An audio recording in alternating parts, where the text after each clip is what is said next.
કવિને જીવ તો હાવજ દાનમાં આપે છે. વાત પ્રસરી ગયેલી.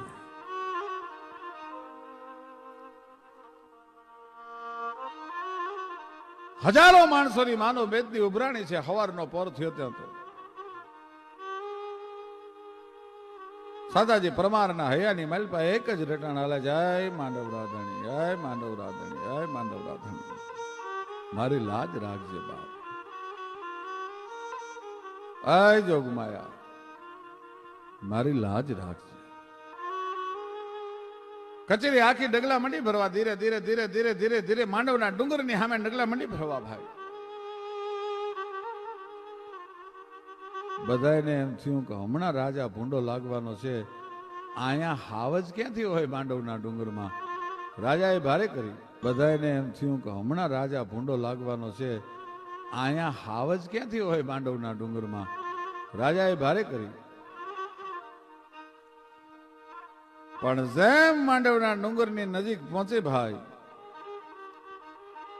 ત્યાં તો હાદુલાએ ડણક દીધી હો.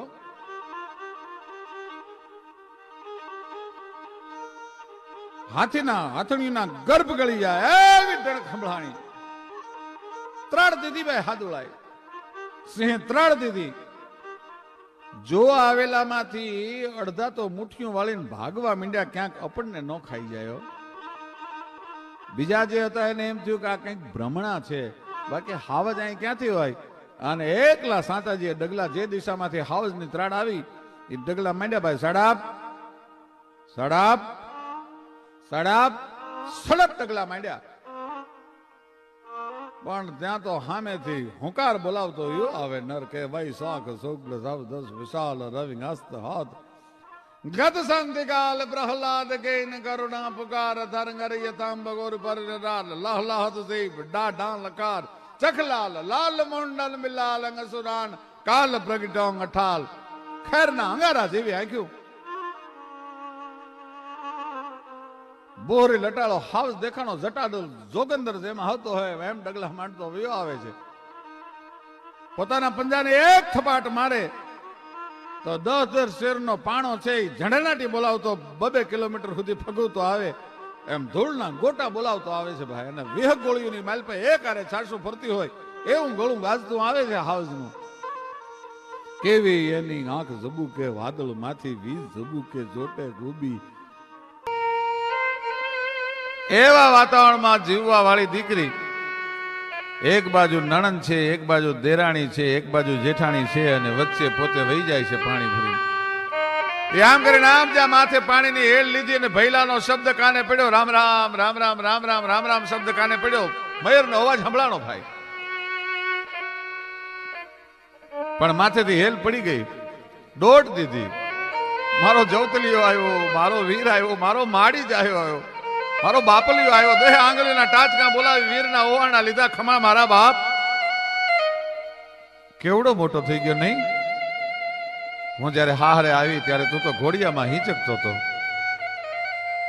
બેન ગાંડી થઈ ગઈ, ભાઈ ની હારે વાતો કરે છે. નણંદે બાજુમાં આવી અને બાવડું પકડીને કીધું, ભાભી અજાણ્યા માણસની હારે આમ વાતો કરતા તમને શરમ નથી આવતી? નણંદબા, એ અજાણ્યો નથી, મારો માડી જ આવ્યો છે. તમે 12 વર્ષથી પિયરમાં નથી ગયા.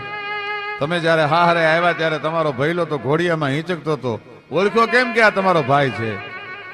અને સાહેબ લોક કવિની કલમ ચાલે છે કે ઓળખો ઓળખો માની આંખો ને અણહાર, અને મારા બાપુની એ બોલાશે વીરને ઓળખો. ઓળખો ઓળખો માની આંખો ને અણહાર. માની આંખ ને અણહાર શું કામ? એટલા માટે લોકકવિની કલમની મજા ન્યા ઈ છે. ઝવેરચંદ મેઘાણી લખે છે, ઓળખો ઓળખો માની આંખો ને અણહાર, અને બાપુની બોલાશે વીરને ઓળખ્યો. દીકરી જયારે 6 મહિનાની હોય અને માં પેટ ભરાવતી હોય, ધાવણના ઘૂંટડા ભરતી હોય, ત્યારે ટગર ટગર ટગર ટગર માની સામે જોઈ રહેતી હોય. એ દીકરી માની આંખોને ધાવણના ઘૂંટડાની હારે પોતાના હૈયામાં ગળી ગઈ હોય. એટલે 12 વર્ષે નહીં પણ 52 વર્ષે મળે ને તોય માની આંખની અણહાર કોઈ દી દીકરી ન ભૂલી શકે. એટલે ઓળખ્યો માની આંખોને અણહાર અને બાપુની બોલાશે વીરને ઓળખ્યો. અને આજે પણ ઘણા કુટુંબમાં ઘણા સમાજમાં એવી મર્યાદા હોય છે કે દીકરી સમજની થાય પછી બાપની સામે નજર કોરી ટીકી ટીકીને બાપને કોઈ દી જોયો ન હોય એટલે બાપની અણહાર ભૂલી ગઈ હોય, પણ કાયમ બાપનો બોલવાનો અવાજ સાંભળ્યો હોય. એટલે મારા બાપ જેવો અવાજ છે એ મારો વીર જ હોય. મારી માં જેવી આંખો છે એટલે મારો ભાઈ જ હોય, બીજું કોઈ ન હોય. ઓળખો ઓળખો માની આંખોને અણહાર, બાપુની બોલ્યા હે વીરને ઓળખો. વીર મારા બાપ, હાલો વેલનું જોડો.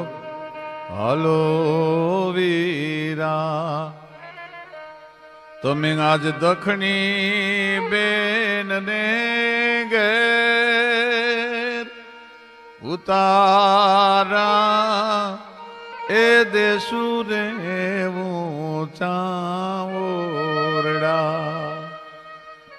ઓરડામાં દીકરીએ ભાઈને ઉતારો આપ્યો. સાસરિયાની રજા ન મળે. આજે પણ ઘણા સમાજમાં એવો નિયમ છે ત્યાં સુધી પોતાની બેનને ભાઈ ન મળી શકે. સાસરામાં બેનને રજા મળી પોતાના ભૈલાને મળવાની અને બેન મળવા માટે ગઈ, પણ બેનનો ચહેરો જોઈ ખાનદાન દીકરી કોઈ દી ફાહરાની ફરિયાદ ન કરે, પણ બેનનો ચહેરો જોયો ભાઈ સમજી ગયો. ભાઈ એમ કે છે કે બેન બાપા 12 વર્ષથી તું મૈયરમાં નથી આવી, પિયર નથી આવી, સુખી તો છો ના? હવે બોલો બેની કઈ સુખ દુઃખની વાત અમે ઘીરે રે એ જાઉં તો મારી પૂછશે. મને નહીં કટમને કુટુંબનો કંકાસ બેમાંથી એક જણાનો ભોગ માગે છે. ગોરાંધે કાં તમે પી જાઓ અને કાં હું પી જાઉં. અને આ દેશની દીકરી સંસ્કારનો કર્યાવર લઈને બાપના ઓરડામાંથી હારે ગઈ હતી. એણે એના પિયુને એટલું કીધું કે લાવો એ ઝેર હું પી જાઉં, કારણ કે જગતને દીકરા દેવા માટે હું આવી છું, કોઈનો દીકરો લઈ લેવાનો મને અધિકાર નથી. ને હસતા મોઢે પી ગઈ ભાઈ. તો એના ધણીને શ્રાપ ન દીધો, પણ શું બોલી કે ગટક દઈ એ ગોરાંદે પ્યાલો પી ગયા રેલો. ઘટક શબ્દને આ લોક કવિએ શું કામ વાપર્યો? એને એમ થયું મારા ધણીને, મારા પિયુને, મારા કંથને વાત કરું કે મારા ભૈલાના લગ્ન આવ્યા છે, મને તેડવા માટે આવ્યો છે. પણ જો હું એમ કહીશ ને કે મારા ભાઈના લગ્ન છે તો મારો ધણી મને ઝેર નહીં પીવા દે, અને એના હાથે મોઢા સુધી આવેલો ઝેરનો કટોરો હવે શું કામ પાછો ઠેલવો? એટલે વીરના લગ્નની વાત એ ઝેરના ઘૂંટડાની હારે ઘટક દઈને ગળાની માલપા ઉતારી ગઈ ભાઈ. ઘટક દઈ એ ગોરાંદે પ્યાલો પી ગયા રેલો. અને એને ઘર ચોલાની પછી લાંબી તાણી હોડજો.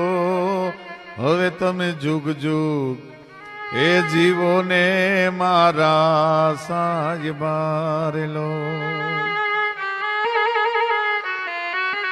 અગ્નિદા દઈને ઘરે આવ્યા અને પોતાની માને એટલું જુવાન કે છે, એને બાળી જાળીને ઘીરે ગાવ્યા રેલો. હવે માડી તારા આ મહેલમાં થઈ મોકલાણ જો, પણ ખબરનો ઓશિયાળો માડી હવે હું રિયો રેલો. આ તો ભવનો ઓશિયાળો માડી હું રિયો રેલો. પણ જેની ભાંગે જોડ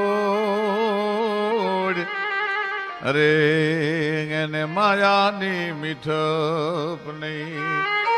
પણ પછી કાગા વાતું કરોડ એને પંડનું સુખનો પાલવે.